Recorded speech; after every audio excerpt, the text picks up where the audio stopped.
Hello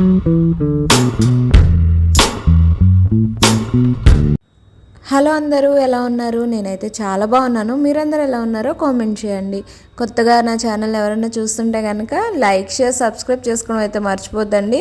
పక్కన కనిపిస్తున్న bell button ఆన్లో ఉంచుకున్నారంటే ఇలా నేను చేసే వీడియోస్ అన్నీ కూడా ముందుగా మీకు నోటిఫికేషన్లో వస్తాయన్నమాట. అయితే ఈరోజు నేను పూరీలోకి ఆలు ఆనియన్ లేకుండా మంచి రెసిపీ అయితే చూపించిపోతున్నాను. కర్రీ అనమాట, పూరీ కర్రీ.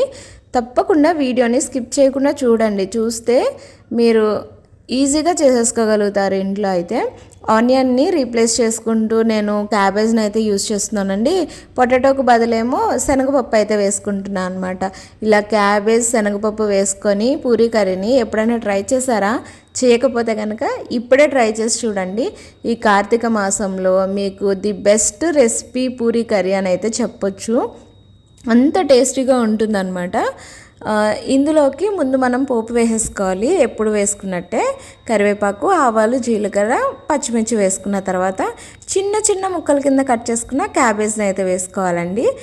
ఈ క్యాబేజ్ మనకి ఆయిల్లో పచ్చివాసన పోయేంత వరకు కూడా కొంచెం వేయించుకోవాలన్నమాట.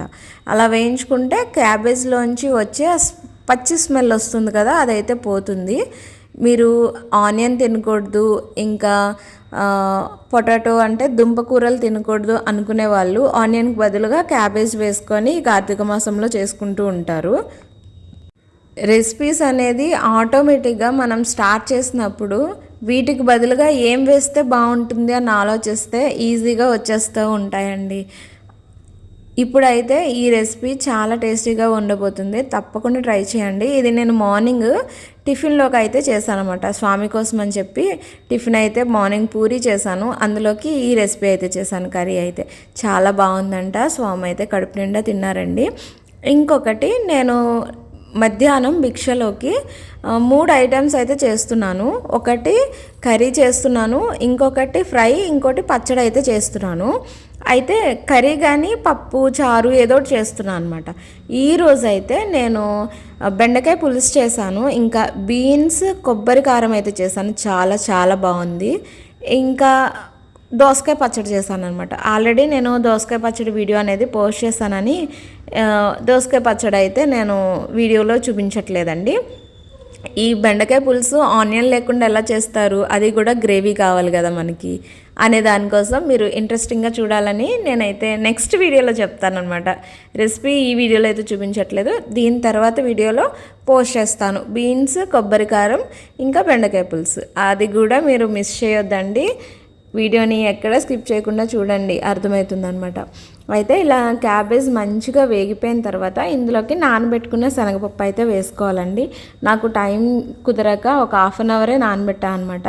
కాబట్టి నాకు కొంచెం టైం పట్టింది. కానీ మీరు ఒక 2-3 గంటలు కనుక శనగపప్పు నానబెట్టేసుకున్నారంటే ఈజీగా ఉడికిపోతుందండి, చాలా ఫాస్ట్గా ఉడికిపోతుంది. ఇలా శనగపప్పును కూడా ఒక్కసారి నూనెలోకి వేయించుకున్నామంటే ఇది కూడా మంచిగా టేస్టీగా అనిపిస్తుంది అనమాట. ఇలా వేయించుకున్న తర్వాత మనం ఏది కూడా టేస్ట్ చేయకూడదు. కాబట్టి ముందుగానే ఆల్రెడీ వంటలు చేసే వాళ్ళకి అందాజుగా ఉప్పు, కారాలు ఎంత పడతాయో తెలుస్తాయి. కాబట్టి నాకైతే 1 స్పూన్ ఉప్పు అయితే సరిపోతుందండి. 1 స్పూన్ అయితే ఉప్పు వేసేసుకున్నాను. ఇలా ఉప్పు కూడా వేసేసుకొని కలుపుకొని పసుపు కూడా యాడ్ చేసేసుకొని కలుపుకున్న తర్వాత వాటర్ అనేది వేసుకోవాలి. ఈ పప్పు ఉడకటానికి మనకి ఎంత వాటర్ సరిపోతుందో చూసుకొని అంత వాటర్ అయితే యాడ్ చేసేసుకోవాలండి. ఈరోజైతే ఇంట్లో అస్సలు పని తెమలేదండి. పొద్దున్న 3:30కి లెగుస్తున్నా కానీ ఎక్కడ కూడా కూర్చోకుండా పని చేస్తున్నా ఇంకా పని ఎక్కడి నుంచో వస్తూనే ఉంటుంది. అదేంటో మరి తెలియదు. ఒక రకంగా చెప్పాలి అంటే మార్నింగ్ లేచి పనులు చేసుకోవడం అనేది చాలా బాగుంటుందన్నమాట. కాకపోతే స్వామి ఉండటం వల్ల, అందులోని మా ఇంట్లో లియోగాడు ఒకడు ఉన్నాడు కదా, వాడి వల్ల కొంచెం వాడు వాష్రూమ్కి వెళ్ళినా లేదంటే టాయిలెట్కి వెళ్ళినా క్లీనింగ్ అది ప్రాసెస్ ఎక్కువ ఉంటుందన్నమాట. ఎంతసేపు నేను స్నానాలు చేయటం, ఇంట్లో పనులు చేయటమే సరిపోతుంది. ఈ పనులన్నీ కుదుర్చుకొని ఇంకా వీడియో ఎడిటింగ్ చేయాలి అంటే ఇంకా కష్టమైపోతుంది.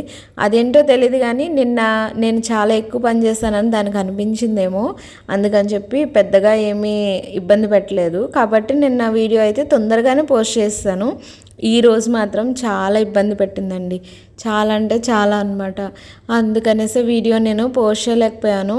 ఇప్పుడైతే వీడియో ఎడిటింగ్ చేసి పోస్ట్ చేస్తున్నానండి. దీనికోసం అని చెప్పి ఇది ఆల్రెడీ 6 minutes వచ్చేసింది ఈ వీడియోకే.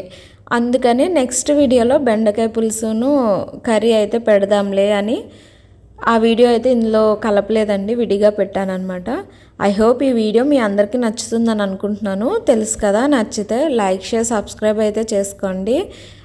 ఇలా చేసుకోవడం వల్ల ముందుగా మీకు నోటిఫికేషన్లో నేను చేసే రెసిపీస్ వస్తాయన్నమాట.